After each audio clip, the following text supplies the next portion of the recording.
set up the slideshow from the current slide, even though we're not going to do this current slide yet. Okay, but where we left off last time was on, it's not in your book, sorry. It's on page 411 in the new edition. It's section 7.6, and it was evaluating an integral. And here was the integral. Let me get my pen set up. Oh, I haven't marked the roll. Let's do that. Okay. I had to mark the roll, not mark it, but check it like 3 times last time because when we were outside, I had to make sure everybody was accounted for.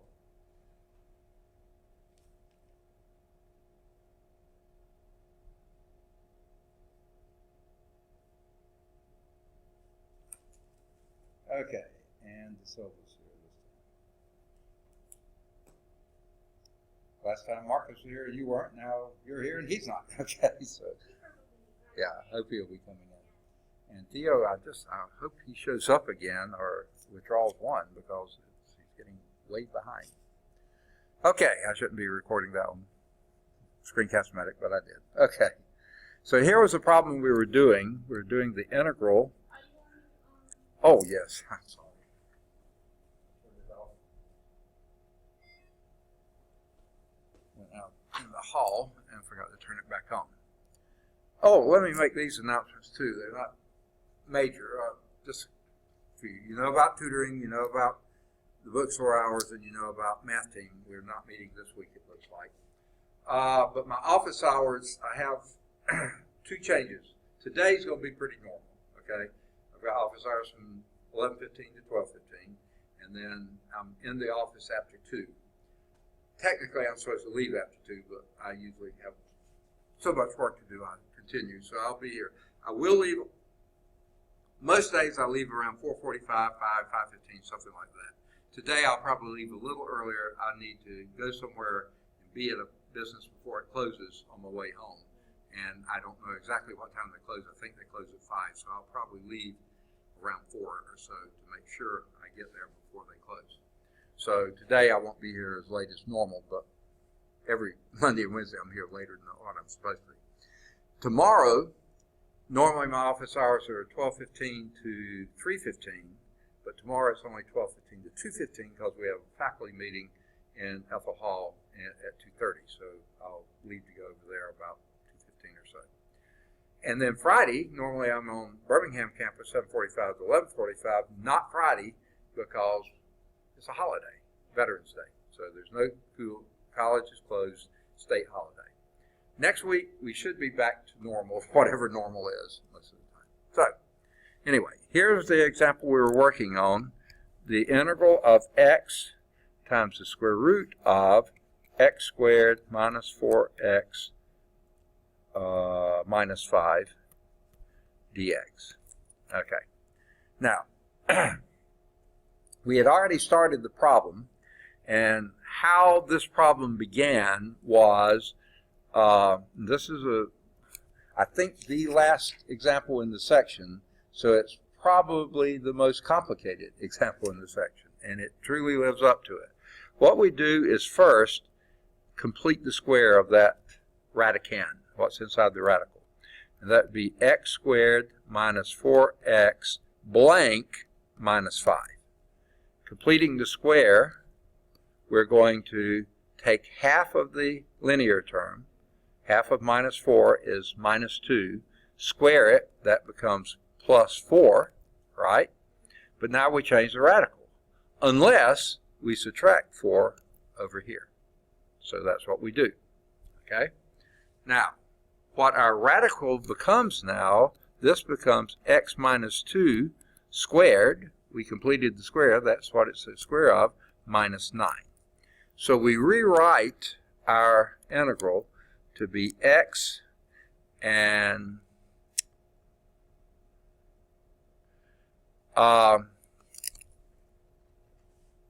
we've already done this, but you weren't here last time, so that's why I'm going to pause and sort of go over it again. What we're going to do, or what I would do, is look in the back of the book, okay, at your integral tables And this really, this integral here becomes, and they write it as, that's what I was looking for, if they wrote it as exponents, as x minus 2 squared minus 9, okay, dx.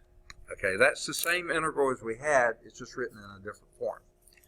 Now, when I look in the back of the book, that to me looks like the ones, you know, in the integral tables at the back, they're unnumbered pages, but it's just right near the back, 76 to 83. That looks like the kind we have. The problem is that we don't, the x in front, we don't have anything like that, but we do have that. Now, so what I would do then, and I think it's what they do, is let's do a substitution here. Let u equal the most complicated part, the innermost part of the most complicated thing, which of course is your radical there. So let's let u be x minus 2, right?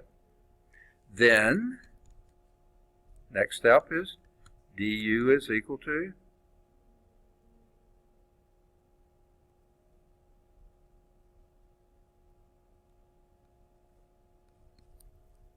dx, right?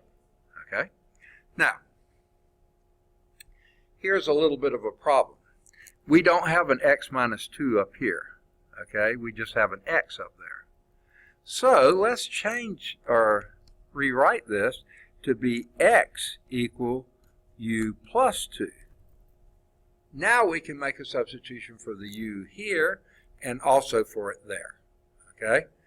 So the new integral in u will now be u plus 2, that's outside the radical, times the square root of u squared, that was our u minus 2 squared, minus 9, du, because dx was du. All right. Now that still doesn't look like a form that we can do too much with.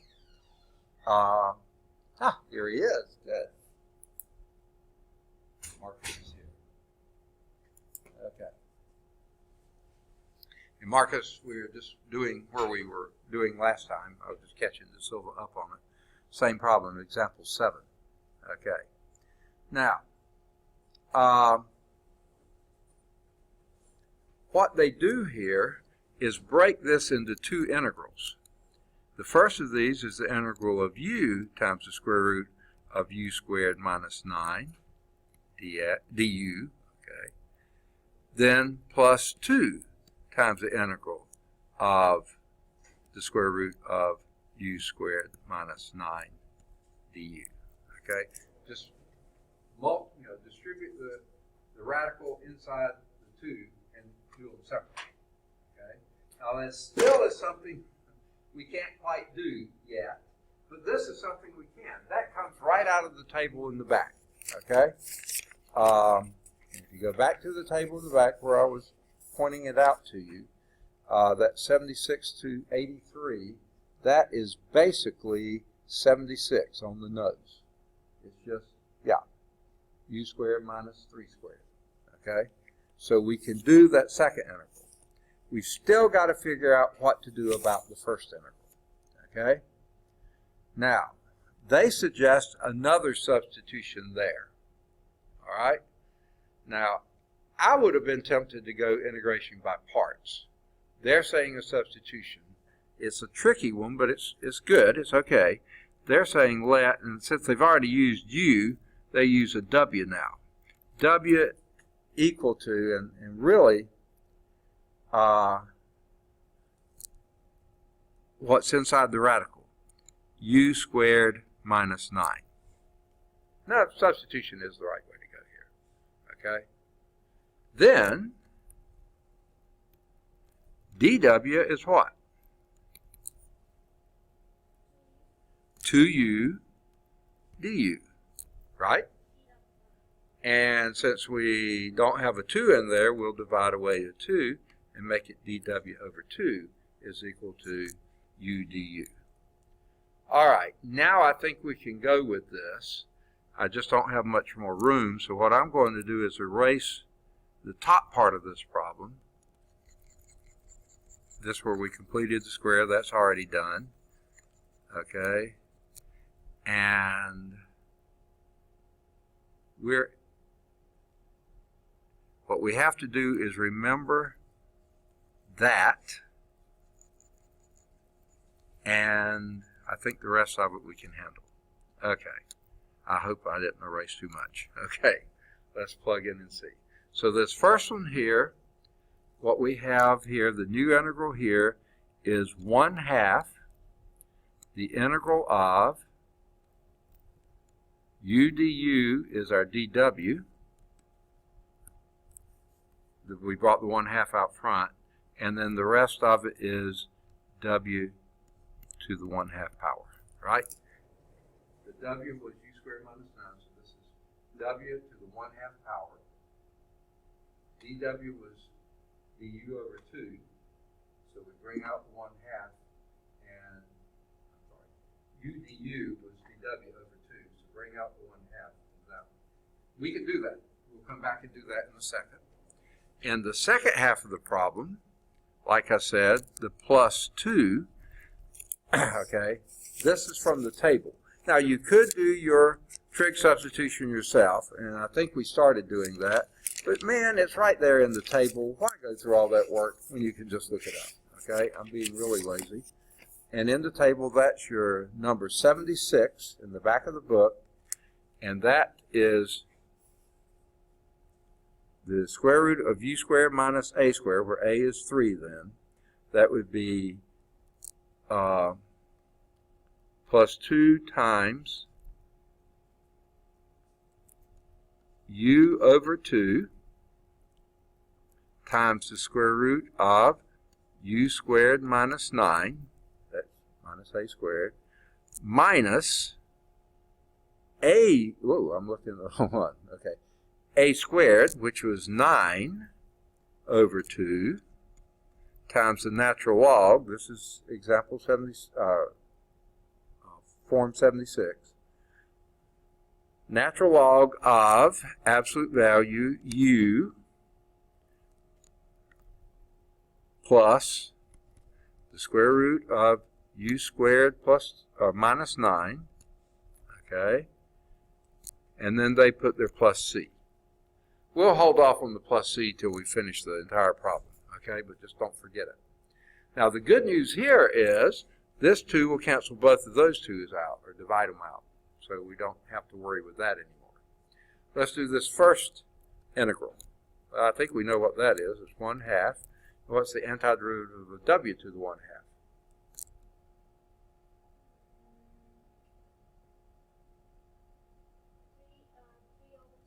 W to the 3 over 2 times 2 over 3, right? Okay. Well, here those 2's go out. Okay. So that's not too bad. Okay. Plus, and what do we have left? Well, let's go on and plug in. What is our u? U is x minus 2. So that would be x minus 2 times the square root of, well, your u squared minus 9. What's that? Yeah, up here, u is equal to x minus 2. Okay? Now, I wish I hadn't erased quite as much. Okay, what is your u squared minus 9 then? That would be x minus 2 squared minus 9, right? Which is x squared minus 4x minus plus 4 minus 9. Well, that's your x squared. That's what was in the original integral to begin with. So we don't have to do that every time. Just write down what was there. X squared minus 4x minus 5. Okay? That's that term. Minus 9. No. Is that really a 9 there? I think that's a. Yeah, no, a was 9. Got it. It's a squared, which is 9. Minus 9 times the log, natural log of, now what's your u? X minus 2 plus the integral of this thing that was originally x squared minus 4x minus 5. Okay? Now I think we can safely put our plus c in there. We still have to back up the hoe and do the w. W is u squared minus 9. But u squared minus 9 is this thing right here, the x squared minus 4x. So what that will be then is the w is that thing that's under the integral. So that would be x squared minus 4x minus 5 to the 3/2 power over 3. Then we'd write the rest of it.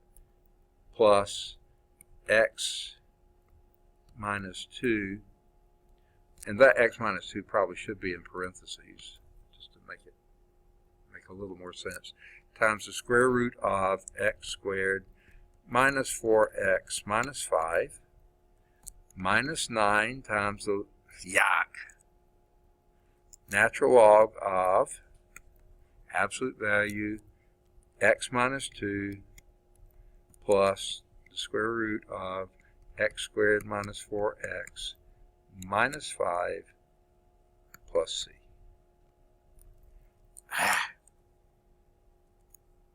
Okay, let's see how we did with the answer. Finally, at the bottom of the page, they put the 1/3 out front. X squared minus 4x plus 5 to the 3/2 power, yes, plus x minus 2 in parentheses times the square root of x squared minus 4x plus, was that a plus 5? No, that's a minus 5.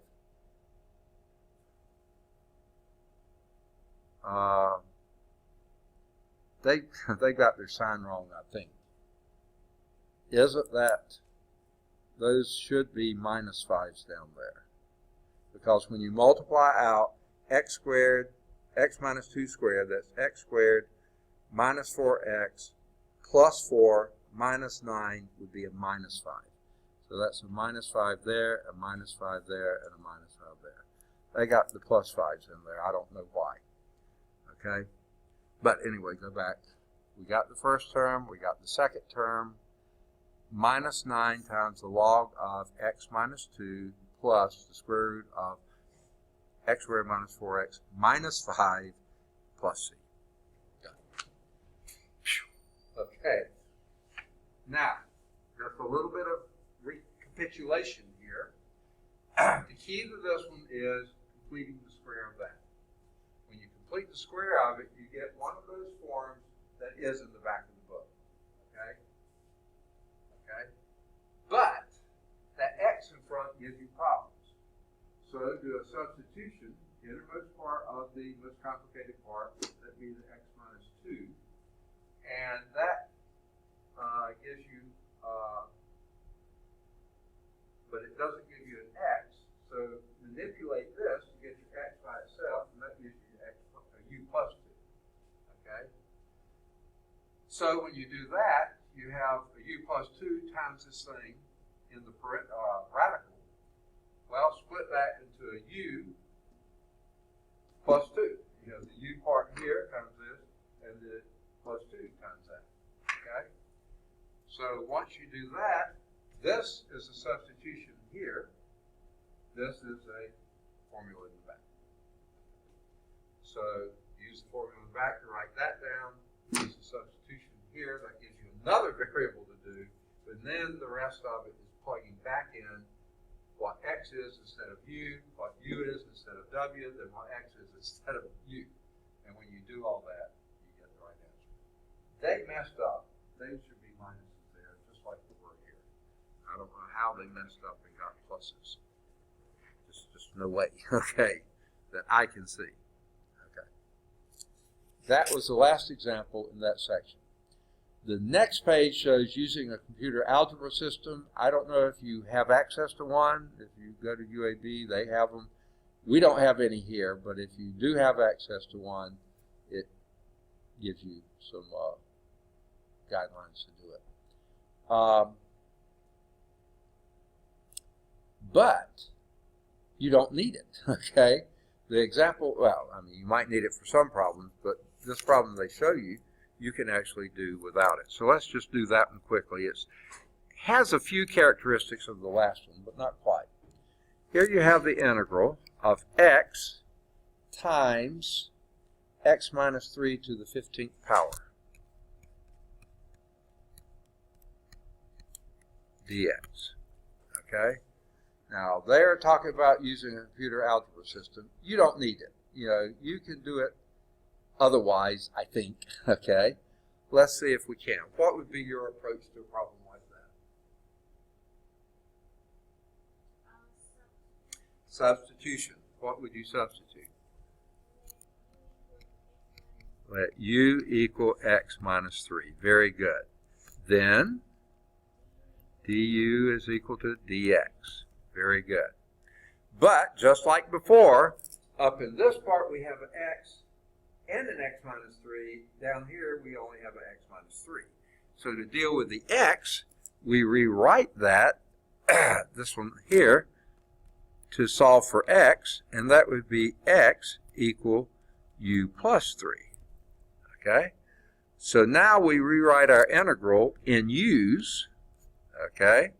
The x is u plus 3, and the other part is just u to the 15th power. Okay? Then du. Okay? Now, that is even easier than the last one because you don't have any radicals in it. All you have to do is multiply through. Distribute. Okay? And that would be the integral of u to the 16th plus 3 u to the 15th du. And I think we can do that one, can't we? What's the antiderivative of u to the 16th? U to the 17th over 17 plus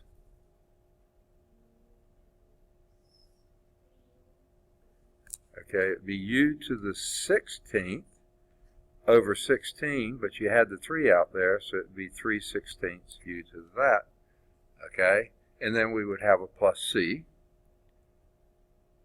So before I do the plus c, let's go back and plug in, and this would be, u is x minus 3, so that would be x minus 3 to the 17th power over 17 plus 3/16 x minus 3 to the 16th power plus c. Okay. And that's exactly, I think, what they got. Well, they write 1/17, which is fine. X minus 3 to the 17th plus 3/16, and I wrote that one that way, x minus 3 to the 16th plus c. Okay. But look what you get if you use the computer algebra system. They expand all that, you know, and you go crazy with all those coefficients. I think I like our way better because we're not expanding x minus 3 to the 17th and x minus 3 to the 16th. If you did, huge numbers, okay, huge coefficients. Have y'all done Pascal's triangle before? Okay. Here's basically how that works. 1, 1, 1, 1, 2, 1, 1, 3, 3, 1. You've done this 1, 4, 6, 4, 1. You have to do that down. See, this is 1. Let's see. This is to the first power, second power, third power, fourth power, fifth. You'd have to do this down till you got to the 16th and 17th layers. And then you go back and plug in all those coefficients. But the trouble is, it's a 1 at the end, so it's a minus, so you have plus, minus, plus, minus, plus. And then you have to raise 3 to the first power, second power, third power, fourth power, fifth, up to the 16th power. Yuck, I don't want to do that. I'll leave it like that. Okay. It's doable, and then you multiply it by 3/16. No, let's leave it alone. Okay. All right. you want to do the preliminary questions on page 413? Okay, we'll erase all the ink on that slide. For each of the following, state what method applies and how one applies it, but do not evaluate the integral. So here's the first one. The integral of x sine x dx. What would be your approach on that one? What method of integration would you use for that?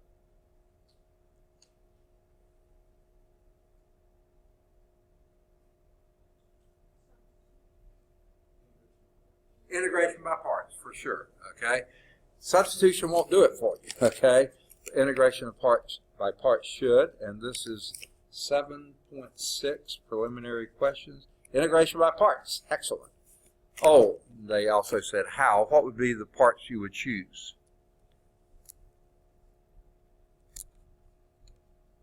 You let u equal something and dv equals something. What would be the ones you would let be what?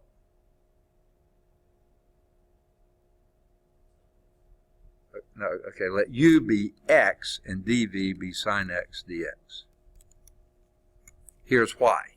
When you differentiate the u, it gets simpler. du is dx. Fine, okay, we can handle that. When you integrate the sine x, you get a minus cosine x.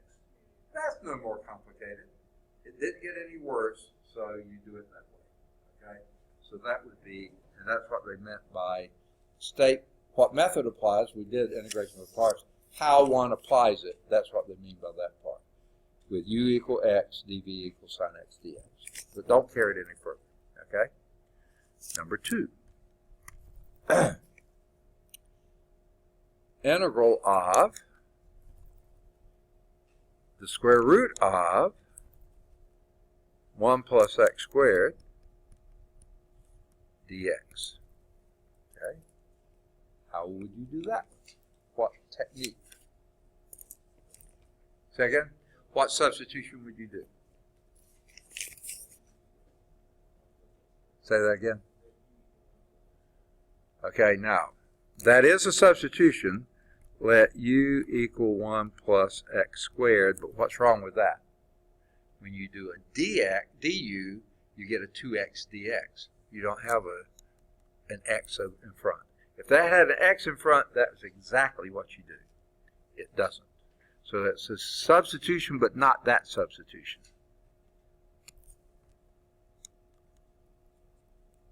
Okay. Now, number 1, you have a radical. Number 2, you have things squared. Ring a bell? Trig substitution. So what would that one be?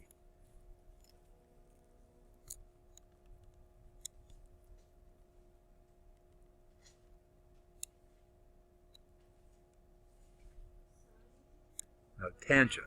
Tangent. If it was a 1 minus x squared, sine. Perfect. If it's a 1 plus x squared, think of your Pythagorean identities. 1 plus tangent x squared is secant squared. 1 plus tangent squared is secant squared. So that's your substitution there. That x equals tangent theta. Then you do a dx and you go on from there. Okay? Let's see if they agree with us, or would agree with me. Trigonometric substitution, x equal tangent theta, and then they did one more step. They didn't in the last one. Dx would then be what? Just a reminder. What's the root of the tangent? Secant squared theta, d theta. They took it 2 steps, okay? And that's correct, okay? We won't do the rest of it. They're just asking for you to do that. Okay, number 3. Here's an integral of 1 plus x squared over 1 minus x squared dx. What would be your technique here? Say again? You would ultimately do partial fractions, but you got to do one thing first. Long division, yes. Yes, exactly. Because those have the same, this is an improper fraction. They have the same degree. So you divide first and then you do partial fractions. Very good. Okay? Now, when I would be dividing that, I would rewrite that probably as minus x squared plus 0x plus 1 divided into x squared plus 0x plus 1. I don't think you'll need the 0x there, but just in case. So let's see. All they said was partial fractions. They didn't say do log division first, but you do. All right, number 4.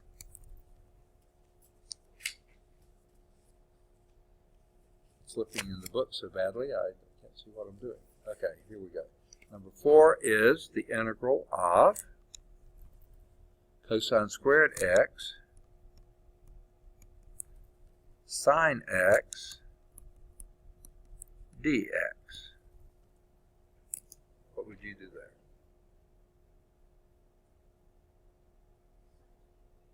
Substitution, I agree with that. What would you substitute? Okay, let u equal what? I would just say cosine x. Okay. Then the du would be minus sine x dx. So you can take care of that with just a minus sign. But then your u would be u squared. Minus u squared. Okay. So that's what I would suggest. Let's see what they suggest. Substitute u equal cosine x du is equal to minus sine x dx. Exactly what we said. Okay, number 5. The integral of x log x dx. What would you use for that?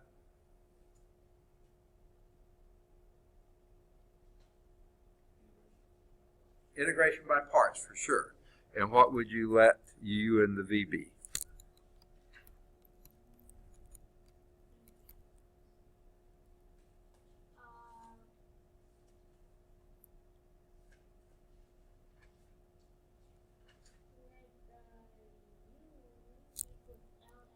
Log x, absolutely, and dv equal x dx.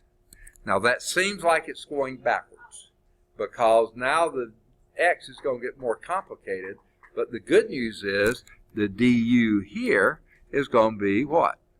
1 over x dx, and the v then is going to be x squared over 2, right?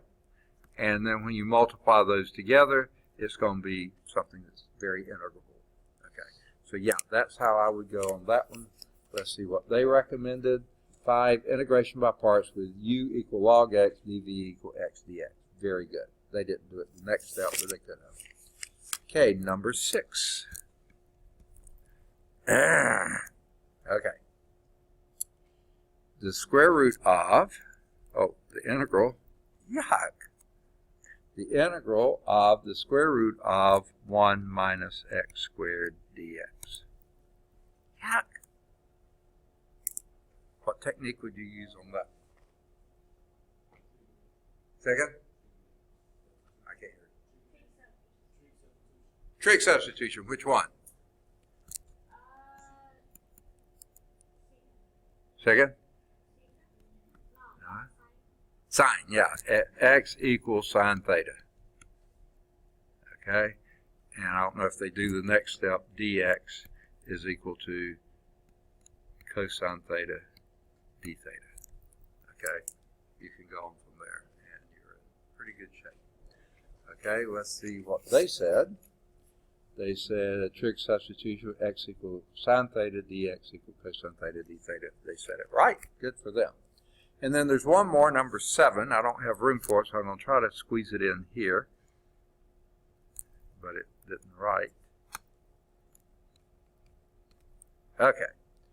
Here is the integral of sine cubed x cosine squared x dx.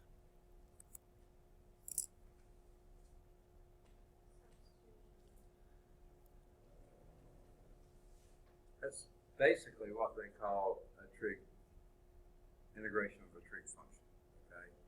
Products of trig functions. What I would do is factor out one of the sine x's, and then you have a sine squared left, and let the sine x go with the dx, and rewrite the sine squared as 1 minus cosine squared.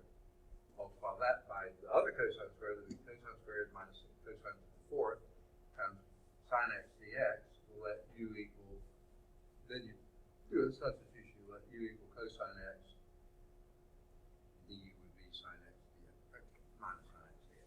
So yeah, I can't think what they call it. Trig method, that's what they call it. Rewrite,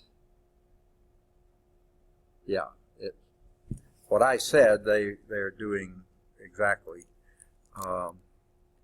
Rewrite this as a sine times a sine squared. The sine squared, write it as 1 minus cosine squared x, then a cosine squared x, and then that sine that we pulled out, have that be sine x dx, okay?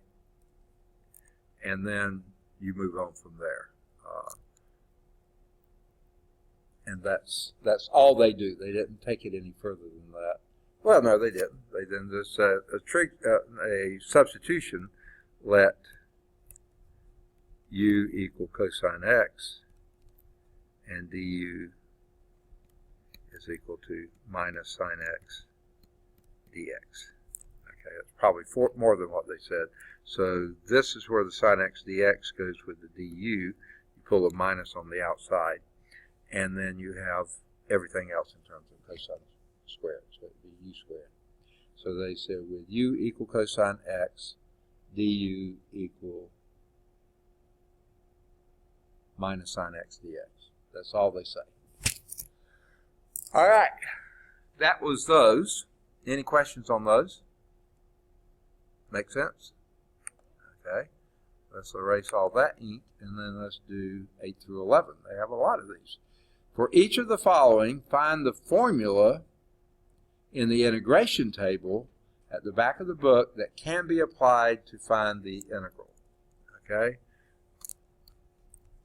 This is number 8, and that's the integral of 3x squared dx over 5x plus 2. Now, on first glance, you might say, could that be a partial fractions? And I would say, yeah, it's not bad. The first step then, you would divide the denominator into the numerator, okay? But then you wind up with a partial fraction, but there's no factors in the denominator.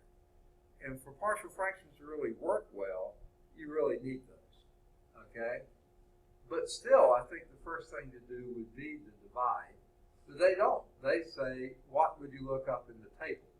Well, let's see if there's something that we can look up in the table. Frankly, I think the first step is to long division, okay? But let's see what they say. Oops. Thought I was going to the table and I went to, okay. So, look at the tables. They show some basic forms. None of those seem to fit, okay? Then they show exponential logarithmic. They don't fit. Hyperbolic, no. Trigonometric, no. Inverse trigonometric, no. Forms involving the square root of a squared plus minus u squared, no. U squared minus a squared, no. A squared plus u squared, no. Ha! When you finally get to number 93 through 107, these are forms involving a plus bu. Well, we got a bu plus a, but that's what your denominator is. And 93 looks close, but it doesn't have the power up there. 94 looks close, but it has the wrong power up there. Let's see if they have any with cubes in them. They don't. But don't let that dissuade you, Okay. What's that? I can't hear you. 94? Was that an x cubed or x squared? Oh, I'm sorry. I was reading that as an x cubed. It is an x squared. You're absolutely right. Number 94 is the one to use. Now, you got some manipulation to do first, okay? For instance, take the 3 on the outside of the integral, okay? But then after that, it's exactly what you have here. U squared du over a plus bu.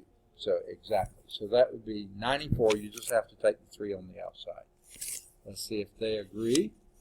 That would be trig substitution with, wait.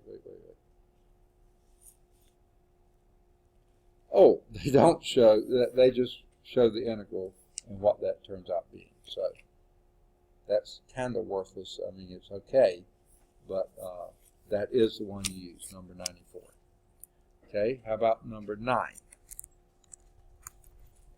Number 9 is the integral of the square root of 25 plus 16x squared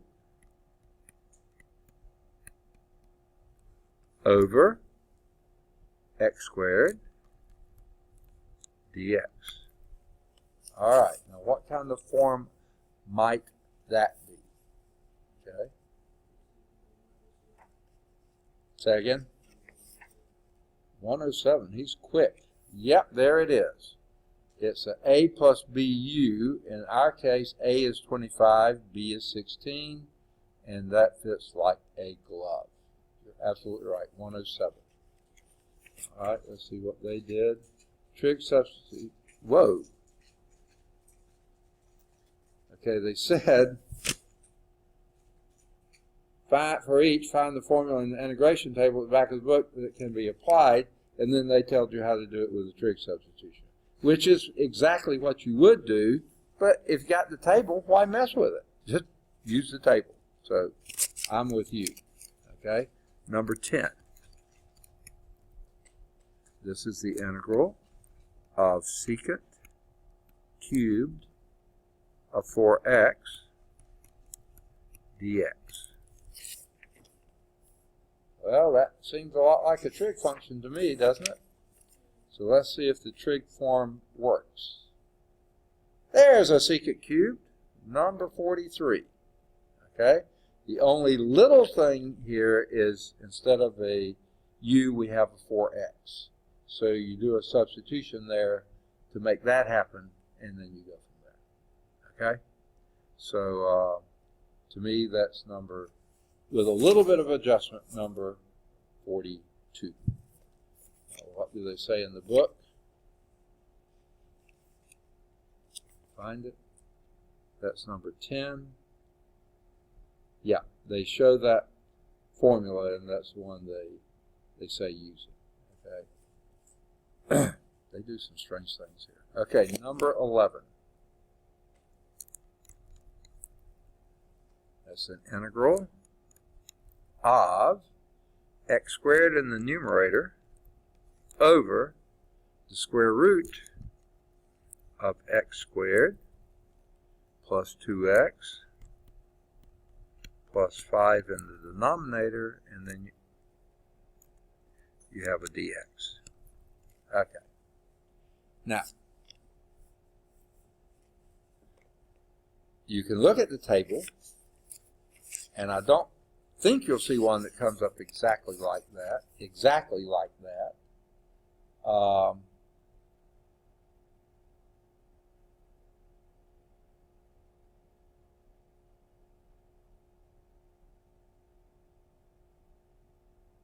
Okay. So, say again. What did you say? 106. 103. Okay. All right. It's not exactly like this because your form down there is a plus bu, and we got a squared down there. So here's what we do. Remember that one of the last problems we did, first step they did was complete the square.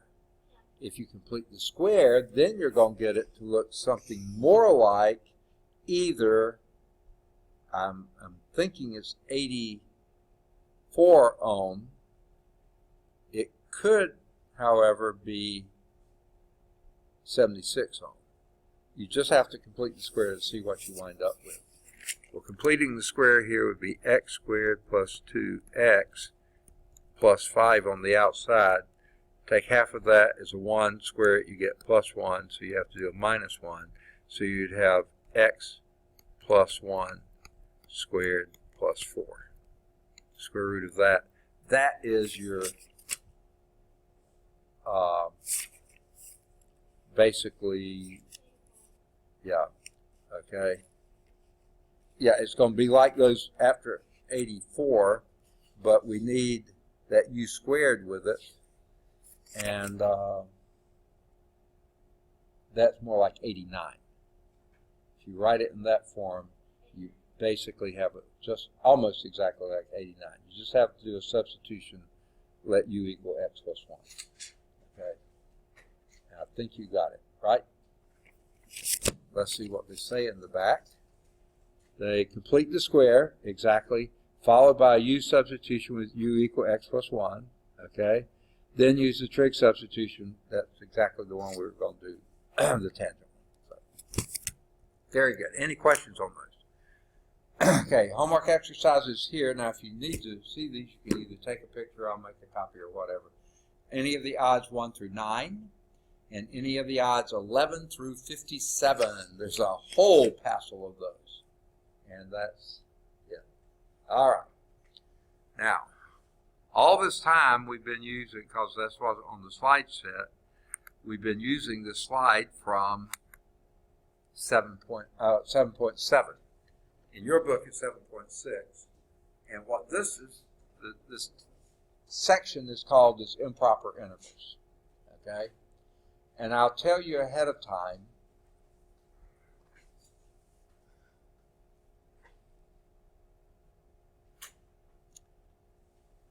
I guess this is a decent topic. To me, it's not really all that crucial. Where I've run into it, most of the experience I've ever had with it is in doing probability and statistics. Okay? But really, when you do probability and statistics, they don't get into the integration, but the integration helps you see what they're talking about. Okay? So what I'm going to do is just do a slideshow on this and not go into it, because I will not test you on this one just because we need to move on. Okay? The next section I think is more important, but here is a sample of what they call an improper integration. Now, it can be improper for several reasons. Okay? The integrals we have studied so far represent signed areas of bounded regions. However, areas of unbounded regions also arise in applications and are represented by improper intervals. And here's what this one is. When you look at that, does anything come to mind? You being students, I would think it would. You know what that represents?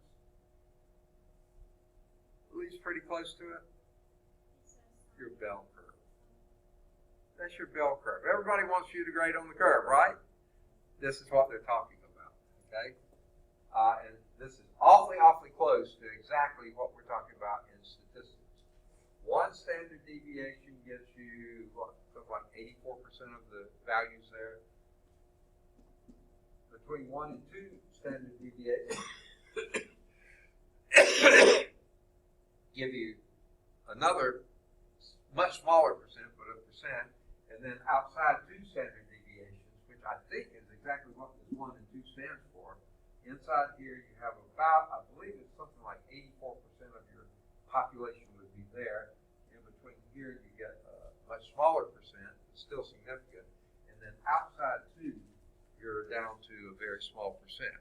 And if someone were really grading by the bell curve, this would be your A's, that would be your B's, these would be your C's, those would be your D's, and these would be your F's.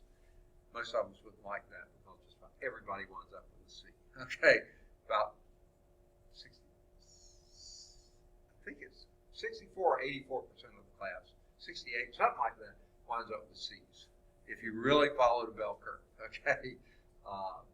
So that is a bell-shaped curve. The region extends infinitely far in both directions, but the total area is finite. And in fact, for the bell, oh, no, they don't have, this is a bell-shaped curve. The reason this isn't a bell curve, wait a minute. It may be. If you did the area under that curve from minus infinity to infinity, and it just keeps going forever, I'm pretty sure the area adds up to 1. Okay? And no, it doesn't. This would be more like 2. That's what keeps it from being a true bell curve, because this is normalized at 1. That would be a bit too big, because this would be 2 units here times almost a unit out. That wouldn't be 1. But in statistics, the area under the curve is 1, because that's all your population lives under that curve. And what's the probability of being in the population? 1. So this is it's a bell-shaped curve, but it's not exactly a bell curve. Okay. Whoops.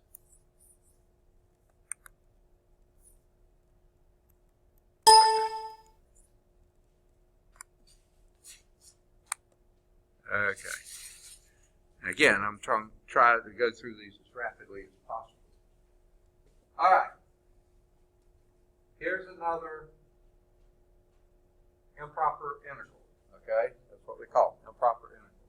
What makes this improper? Well, you have infinity as one of the limits. How in the world can you integrate at infinity? Okay?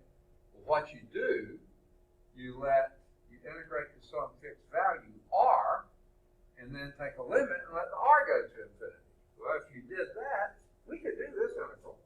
That's one of our favorites, right?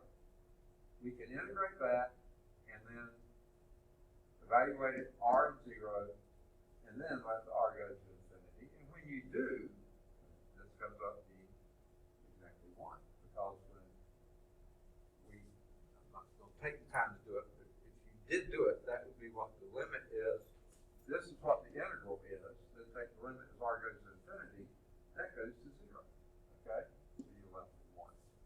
So that's an example of an improper integral. You can't possibly actually calculate it all, but if you use a limit, put a finite number here and then let that number go to infinity, when you do the limit, then you do get a finite answer. So the integral goes to infinity, but your answer is finite. Okay? So that's the type of improper integral you can do. Okay. Now,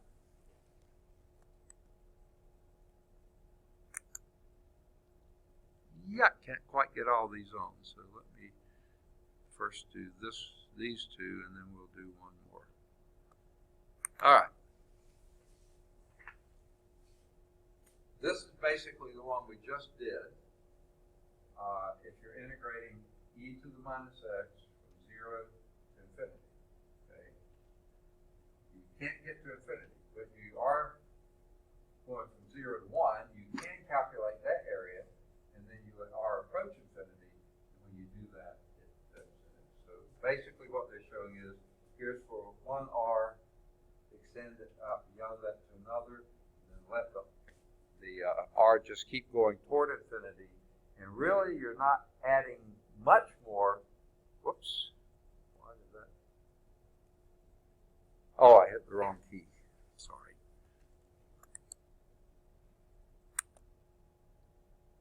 I'll just go to this one. Okay. That was the second one we did, and if you let it go to infinity, then that is a finite model that has area 1. This has an area that's getting close to 1, but not equal to 1, but as you let r go to infinity, it does go. This has the area, and that one does too, of 1 minus e to the minus r. Okay? And the larger r gets, then this gets smaller and smaller and smaller, so ultimately goes to 1. Okay, so that's one type of an improper integral. The The integral is going to infinity, but you can still do it. The answer is not infinity. Okay? So here's our definition for that type of an improper integral.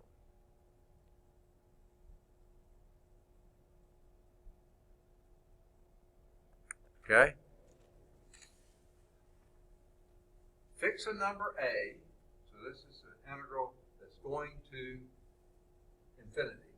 So fix a number a, assume that f of x is integrable over a to b. I'm sorry, this is the number a you fix. Assume that it's integrable over a to b. Now, if it's not, you're not going to be able to do it. But if it is, then you can proceed. And this is good for all b greater than a. So the improper integral then is going from a to infinity, but you just let it go from a to r, and then let r go to infinity. And if this was integrable, you can calculate what that integral is in terms of r and a, but r is important, then let a go to infinity, r go to infinity. If it blows up, then you can't calculate it. But if it doesn't blow up and does go to something that you can't calculate, then you found what this is. We say that the improper integral converges if this limit exists and is finite, and that it diverges if that limit doesn't exist.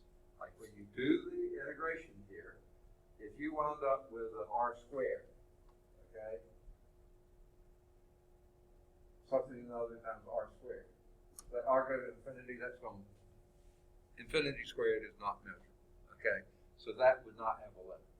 But if it was 1 over r squared, yeah, if r is going to infinity, 1 over r squared is going to 0 really quickly. So then you could do that calculation. All right, does that make sense? Again, you're not responsible for these for the test, but I just want you to know how to do them if you ever run into them. I don't know in your majors if you hit these or not. Frankly, I find most of the places I've ever used it with statistics. I don't know if any of you are going into that. All right, well then, what about this one? Here we have both of the limits going to infinity. Well, guess what? We just split this into minus infinity to 0, and then 0 to infinity. Then we let this go to r1, let that go to r2, do limits again. If the limit exists, then you can do both of those. But if one limit does and the other doesn't, then yeah, you can't do it. If neither one of them do, you can't do it. But if both of them will work, as r1 goes to infinity here and r2 goes to infinity there, if they both work, then you've got no problem. You can do that integral. Okay. Another type of improper integral. Okay.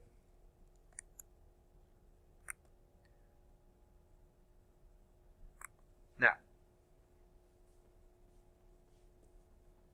here is a function, 1 over x cubed, and we want to integrate that from 2 to infinity. Well, number 1, this is an integrable function, right?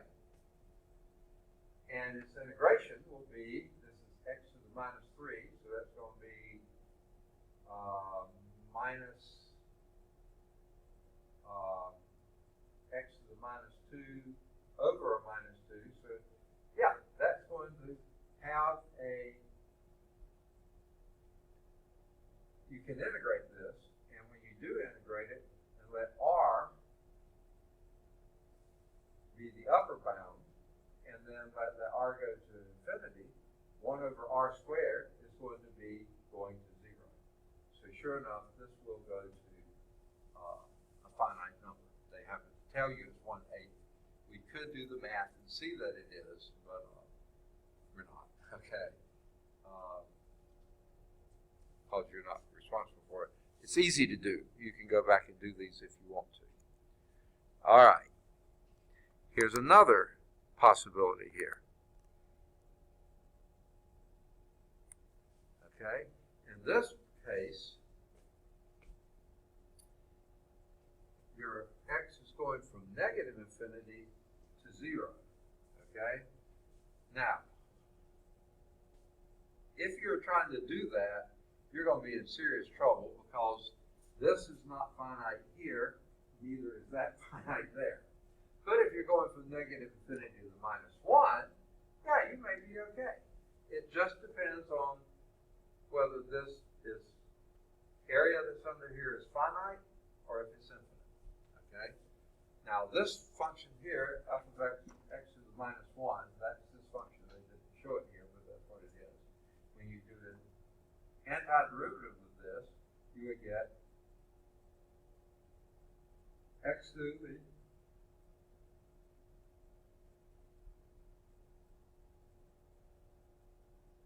you would get log x, right?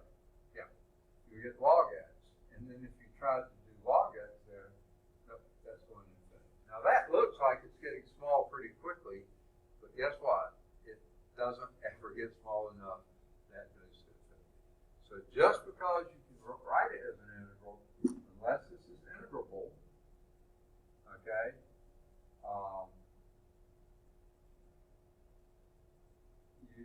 and frankly, that would be a log function, and log is not integrable over negative numbers. I mean, it's not calculated.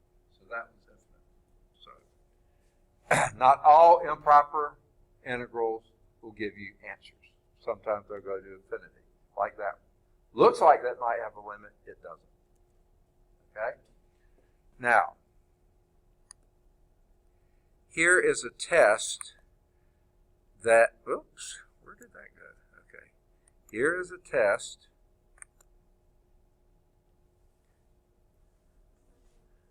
I swear. Here it is. Okay.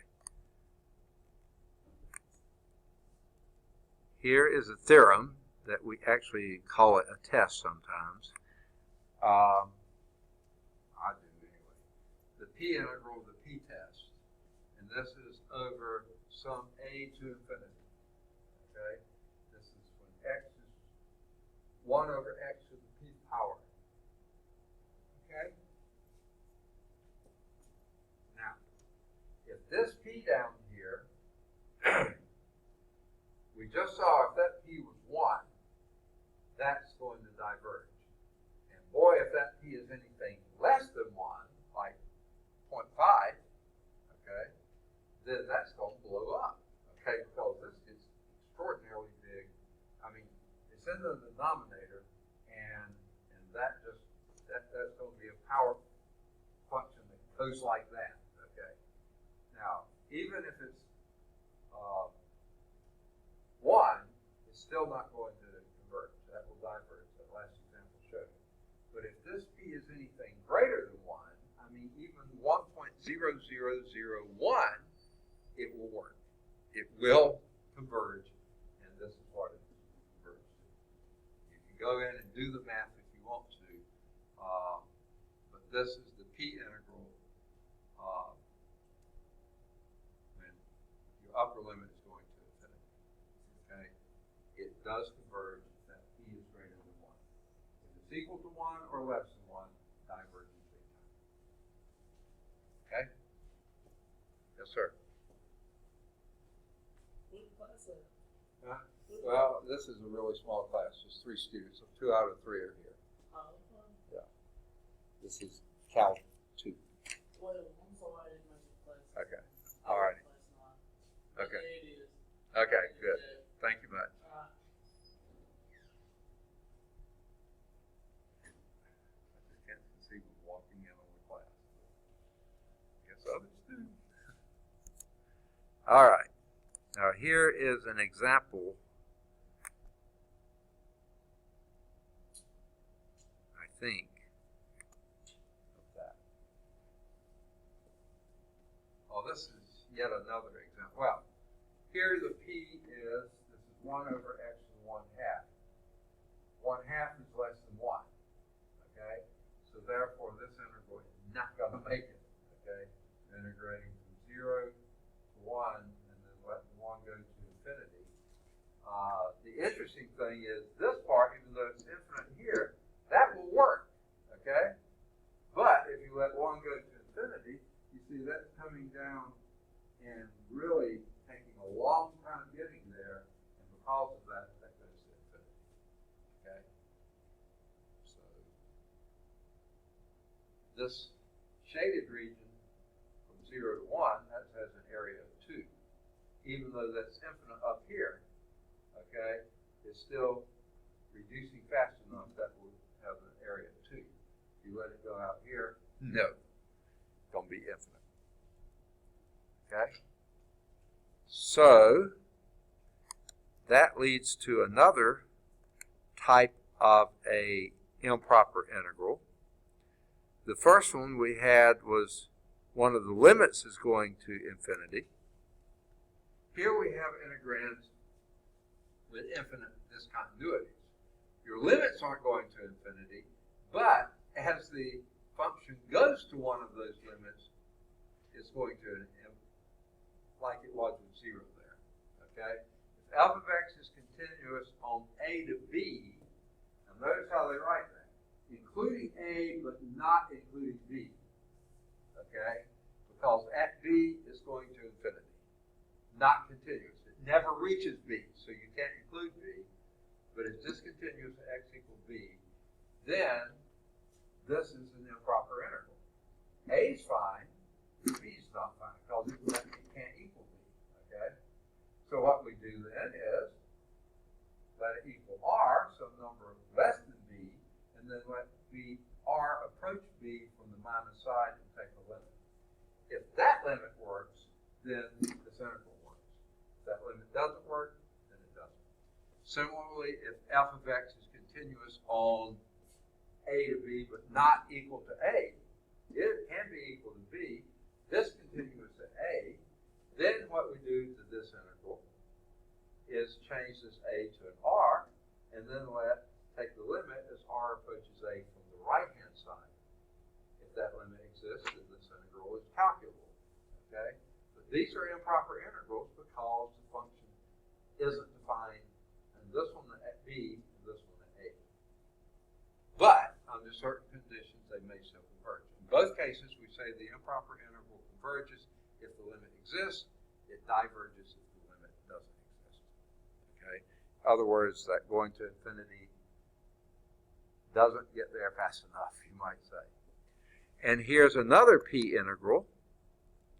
I sort of call this the p test. Okay? But this is going kind of differently from before. Okay? This time, this is the p integral over 0 to a, as long as a is positive. Okay? Now, here's the problem with this. I wish they had written this with a parentheses there. Okay? Because guess what, t? You can't divide by 0. Okay? And that's why they have x going to 0 here. Okay? Well, can the integral exist even though you can't divide by 0? Well, it can if, in this situation, you let this be from r to a and let r approach 0 in this integral. Now, notice what's flipped on this. Before, if the p was a small number, but it was going to infinity, something less than 1, that diverged. Even if it was equal to 1, it diverged.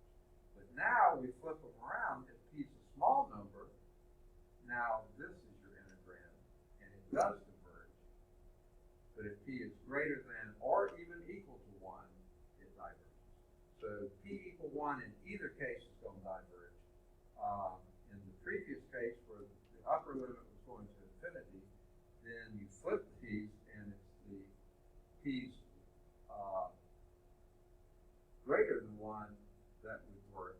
When you go this way, and the problem is at 0, not defined at 0, then it diverges if p is greater than 1. Okay? Now, that may not be intuitively clear. Hopefully, this will show it, or at least hint at it. Okay?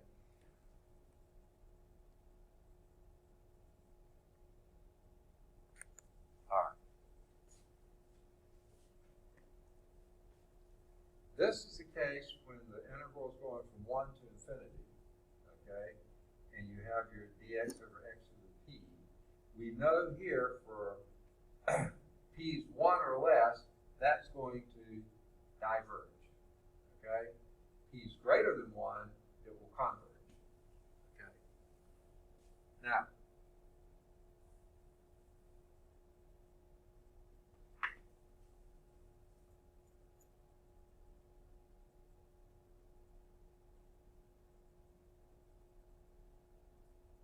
okay,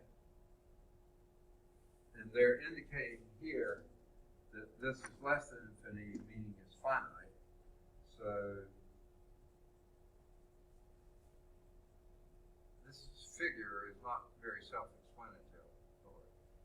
Here we go. I guess this is what you do. If this is your function, okay, y is equal to 1 over x to the p. That's it. Okay. If p is greater than 1, this is fine because your x is going to infinity. This is fine. Notice your big area is up here. This gets small and gets small fast. Okay. Now, this is for q at 1 over x to the q, where q is less than 1. Okay. In this case, your small area is going to be here, so that will converge from 0 to 1, but diverge from 1 to infinity. So this one diverges. This one, the red one, that's your x to the p here. If the p is large, then it gets very small here. It converges from 1 to infinity. That's what this says, but it would diverge from 0 to 1. That's what we see here. We flip these around, same graphs. 1 over x to the q is the blue, and 1 over x to the p is the magenta or red or whatever you want to call that. But if you do the area back here, this one diverges and this one converges. And that's what they have. This one, the red one here, diverges, but the blue one converges. So this is getting smaller. Okay. So that's what they're saying. This is that, what I call the p-test, but they call the p-integrals. Okay. If the p is equal to 1, nothing ever converges this way or that way. Okay. But if the p is greater than 1, these converge, these diverge. If the p is less than 1, these converge, those diverge. Okay. Q is less than 1. Sorry. All right. That's your, what I call the p-test, they call the p-integrals. I'm not sure p-test is right. That's just how I think of them. Okay. All right. Now, what if we have a situation like this? Y is equal to 1 over the square root of 1 minus x squared.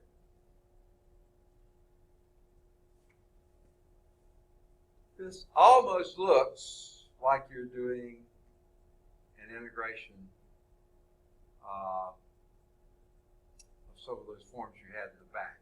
It's not quite what you're doing, but it does look similar to that. And the reason it looks similar is this is looking a lot like a secant function. It's not exactly a secant function, but it sure is looking close to it. Okay. But this was your sine trig substitution, or cosine trig substitution, and that is the inverse of secant. So you can almost imagine this would kind of work out that way. Well, here, there's no problem here because this is finite, everything's good. But this is infinite, okay?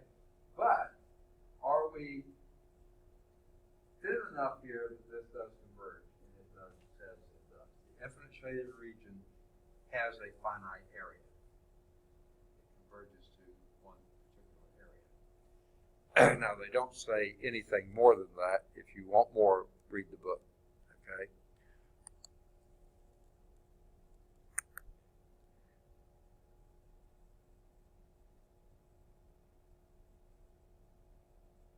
All right. Now, here's e to the minus x.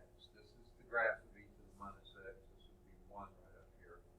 So e to the 0 is 1. So, yeah, that would be it. Now,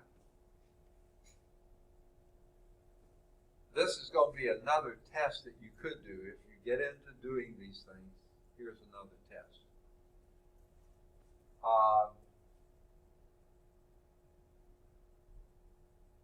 You know this was e to the x. You can do calculation on it. You can play around with it and do that kind of stuff. Now, here is y is equal to e to the x to anytime x is 1, then these are basically the same. That would be y is equal to e to the minus x. That would be this one. Okay. But if x were less than 1, then this is going to be a bigger value here. This is going to be a lesser value there. Okay. Well, if you know that the blue line converges, and everywhere from 1 on out here, or 2 out here, or 1.3 out here, or whatever, that this line is always less than that one, which it will be if x is greater than 1. It'll be equal if they're equal to 1, but less than if it's less than 1. Then, since you know this converges, then this one has to converge. Even though you can't do a real calculation on it, it's too complicated, you still know that it converges because it's less than the one that does converge. So that leads to another sort of a test. Yeah, this is called a test, the comparison test for improper integrals. If you can do a limit and find out the limit exists, then that's fine. But if you can't do a limit and find out it exists, but can compare it to one that you know it exists, so let's assume, doesn't it sound freezing in here?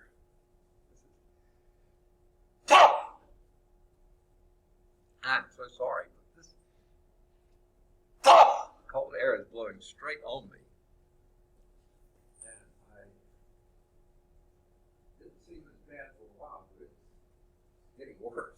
My work study student went up there and closed as many of these vents as he could get to close, but still, that one right there is blowing straight this way.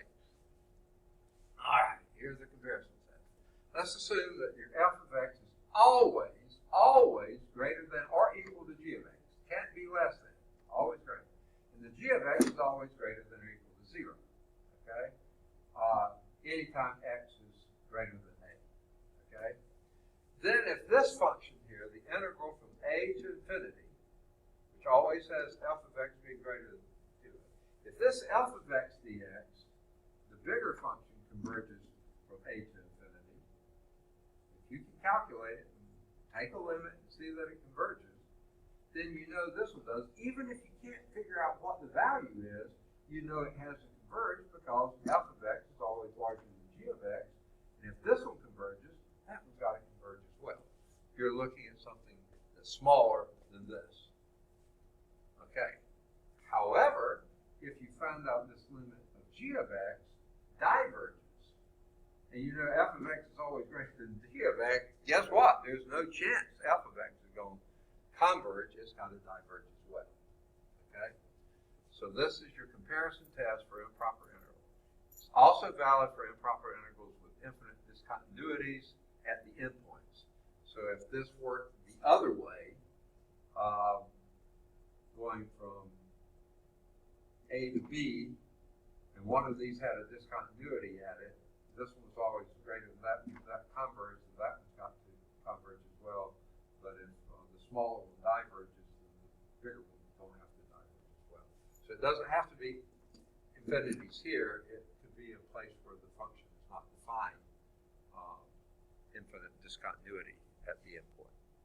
Okay. Here is an example of one of those. Pretty clear-cut example, I hope.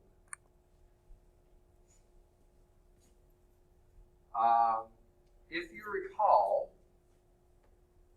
1 over x to the 1/2 power, that's going to converge as you're approaching 0, diverge as you're going that way. Okay. This one, however, which I don't even want to begin to try to integrate that. Okay. That's a miserable looking function. I don't know if it's even integrable. But we do know that everywhere between 0 and infinity, this one's less than that. Okay? Well, if you're integrating something from 0 to 1, and you know this converges, then you know this one's got to converge too. Okay? Now, from 1 to infinity, it sure looks like this might converge, but you see you can't use the test for it because this diverges there, just because that. It doesn't say this one diverges, it just says you don't have enough information to tell. So, the divergence of the larger interval says nothing about the smaller interval from here. It says it fine here, because this has infinite discontinuity here. This one doesn't even have an infinite discontinuity. So you sure could do that, because you could do that. But you, just because the bigger one diverges, it does say nothing about whether those small ones converges or diverges. It looks like it would. So here's your p-test again, or that's what I call it. They call it the p-integrals. Okay. For p greater than 1, if you're integrating this to infinity, this thing's getting very small very fast. So 1 over a very big number gets very, very small. That converges, so therefore, but if you're integrating from 0 to a, not a to infinity, 0 to a, that diverges because on this side, you're dividing by 0 and it's not going there very fast at all. So you have a big area here that diverges. For p less than 1, integral from 0 to infinity here diverges because this is a very slow decreasing function here, and that's going to diverge.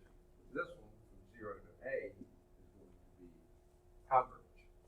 If p is equal to 1, both of these diverge. That is not even ambiguous. They both diverge. It's only less than or equal to, depending on which way your infinity is, that they will converge. Okay, that was it. No homework, nothing that you have to do in this section. I'm not going to test you on it.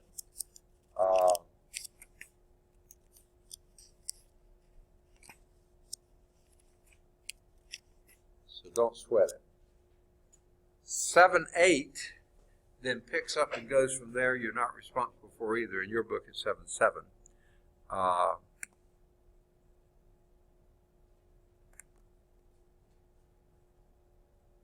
And on the slide set, it's 7-7. And again, you're not responsible for this either. I'll try to go through it fast. I've tried on that last one, but I talked too much.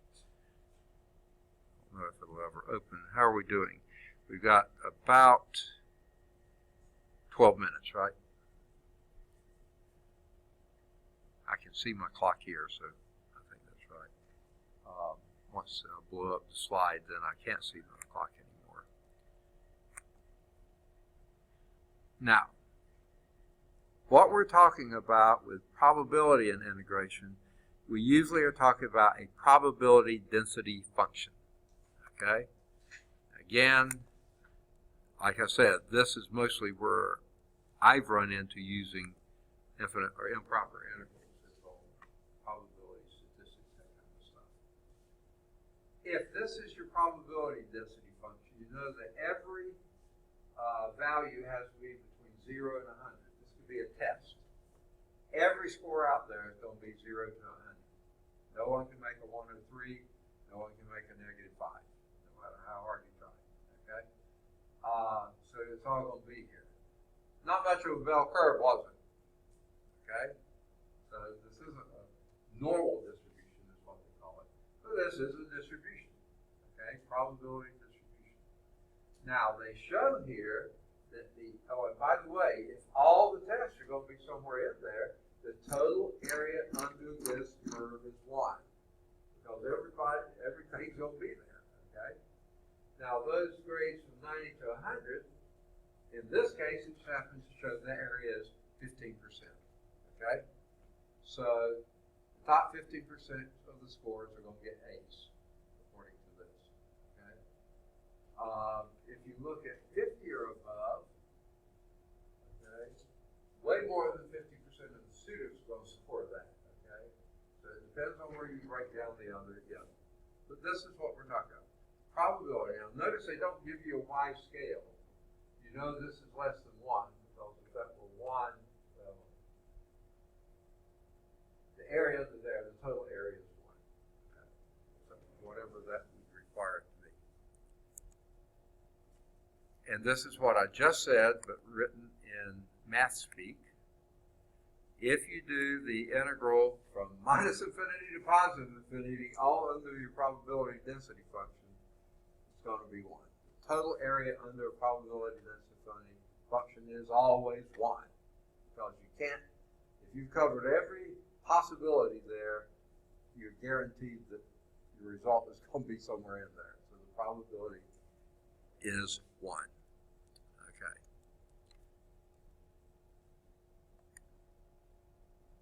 And again, you're not responsible for this, but if you ever need it, if you go into statistics, you might want to come back and review this. Here's a probability density function. 1 over pi times x squared plus 1. Okay, that's your probability density function. Okay.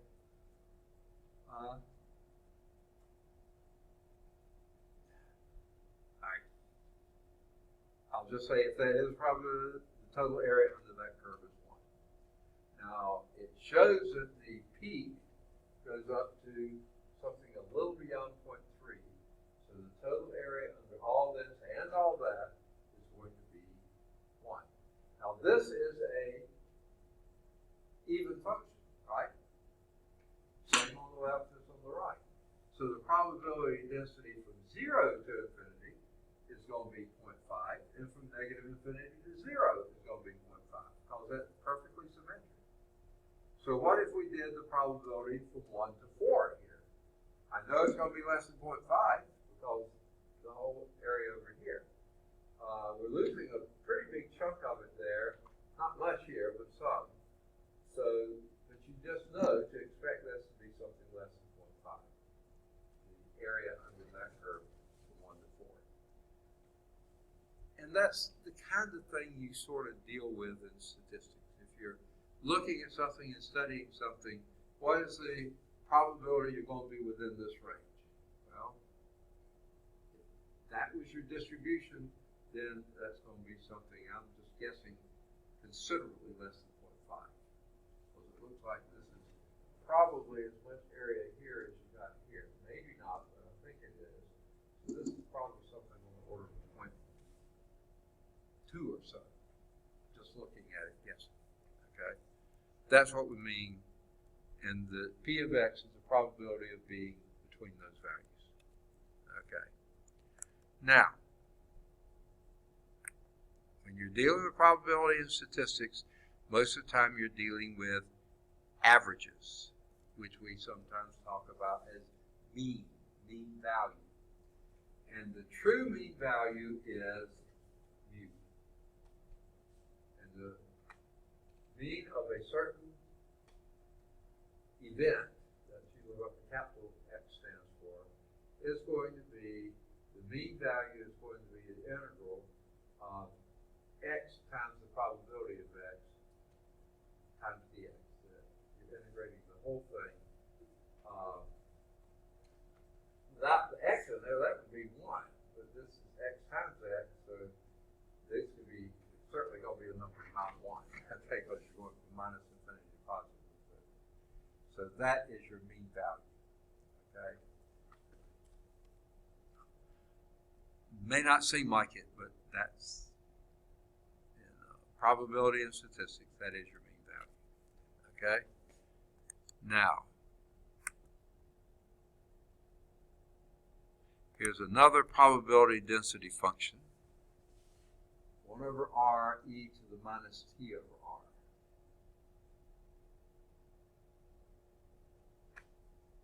That really says almost nothing to me right off the top, but it's a perfectly legitimate probability density function. Okay. Is this the graph of it? Looks like it could be.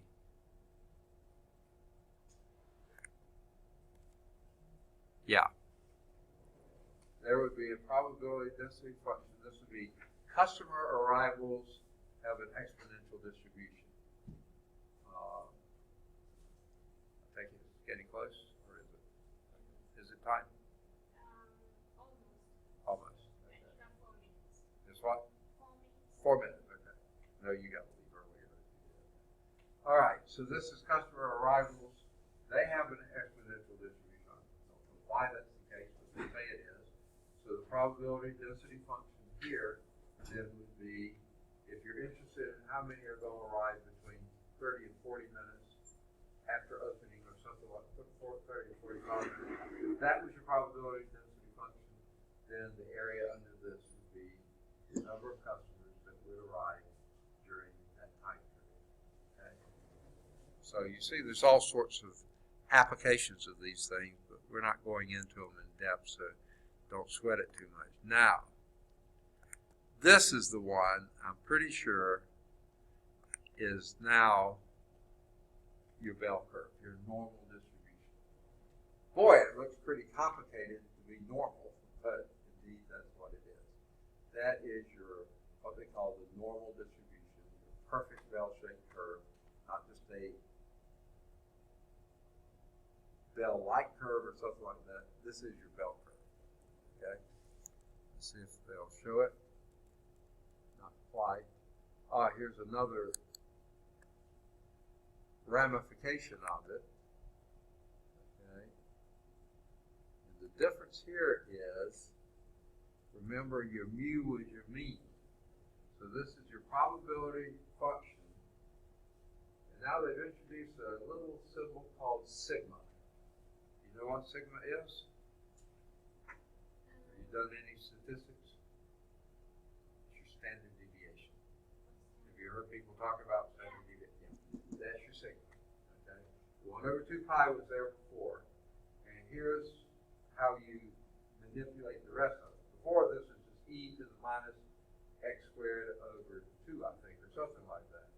Well, now, with a mean and a standard deviation, you adjust that normal bell curve to be skinnier, fatter, whatever, is x minus mu squared over, and then 1 over 2. You have your sigma here, also your 1 over 2 sigma squared there.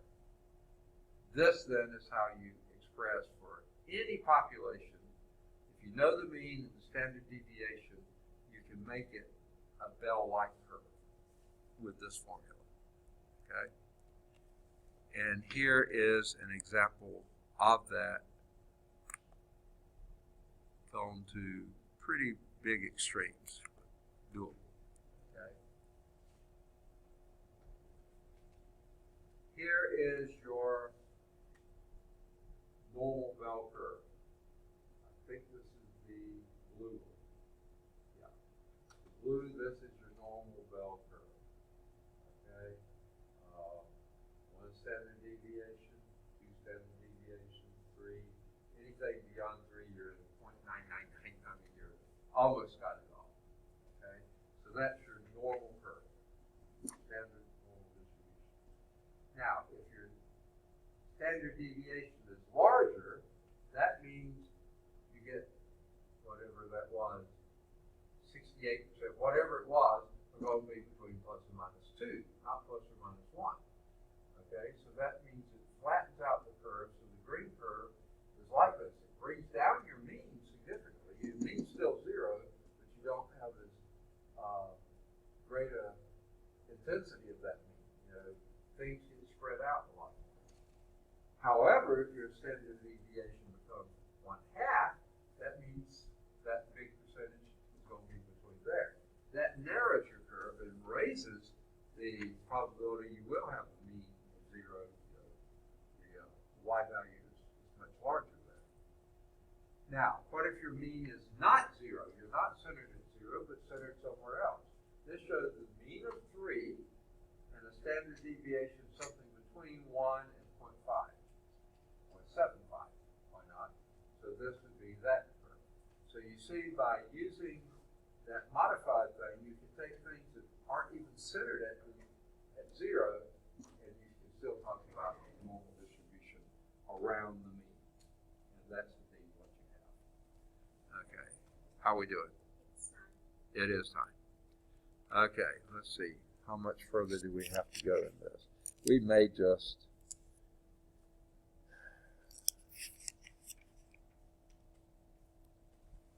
What you say we just forego the rest of this? I'm not saying it's not important stuff, but Well, let's go to